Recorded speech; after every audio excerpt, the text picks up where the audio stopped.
பஹல்காம் தாக்குதலுக்கு ஐநா பொதுச் செயலாளர் ஆண்டனியோ குட்ரஸ் கடும் கண்டனம். இந்தியா, பாகிஸ்தான் இரு நாடுகளும் போர் பதற்றத்தை தவிர்க்க வேண்டும் என்றும் ஐநா பாதுகாப்பு கவுன்சில் கூட்டத்தில் வலியுறுத்தல்.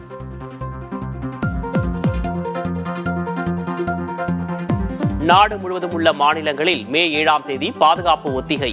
பாகிஸ்தானுடன் போர் பதற்றம் நீடிக்கும் நிலையில் மாநில அரசுகளுக்கு மத்திய அரசு அறிவுறுத்தல்.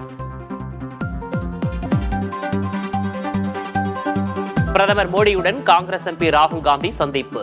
அடுத்த சிபிஐ இயக்குநரை நியமிப்பது குறித்து ஆலோசனை நடத்தியதாக தகவல்.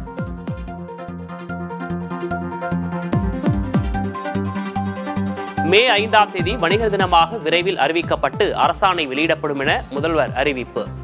வணிக நிறுவனங்களின் பெயரை தமிழில் வைக்க வேண்டும் என்றும் வேண்டுகோள்.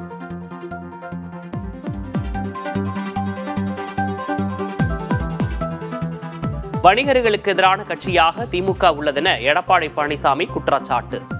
யாருக்கும் பாதுகாப்பு இல்லாத ஆட்சியை நடப்பதாகவும் விமர்சனம்.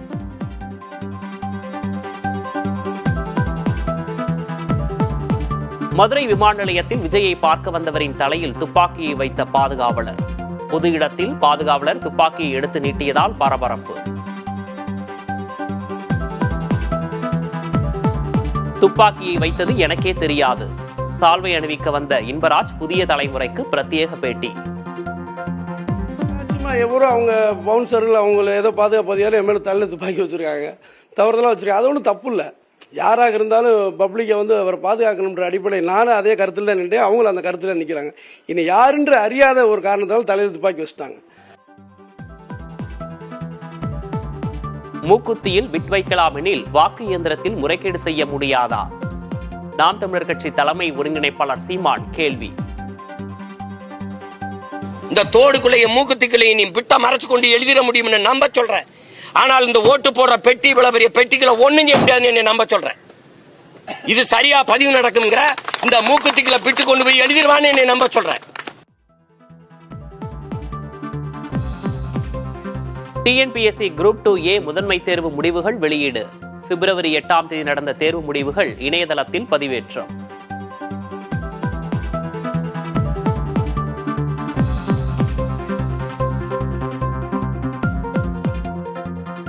பொறியியல் கல்லூரி மாணவர் சேர்க்கைக்கான ஆன்லைன் விண்ணப்ப பதிவு நாளை மறுநாள் தொடக்கம். உயர்கல்வித்துறை அமைச்சர் கோவி செழியன் தொடங்கி வைப்பார் என அறிவிப்பு.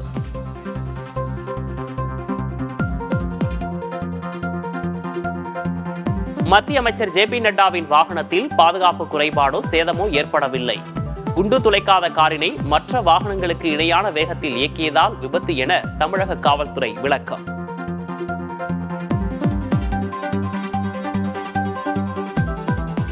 உடல்நலக்குறைவால் காலமான நடிகர் கவுண்டமணியின் மனைவி உடலுக்கு விஜய் அஞ்சலி. திரைத்துறையைச் சேர்ந்த பலரும் நேரில் இரங்கல். கொலை செய்ய சதி என பொய்யான தகவலை மதுரை ஆதீனம் பரப்பியதாக இந்து மக்கள் கட்சி கண்டனம். மதுரை ஆதீனத்தை பதவி நீக்கம் செய்ய வேண்டும் என்றும் வலியுறுத்தல்.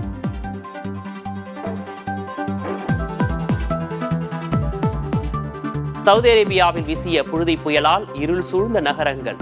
வானுயர புழுதி மண்டலம் சூழ்ந்ததால் மக்களின் இயல்பு வாழ்க்கை முடக்கம்.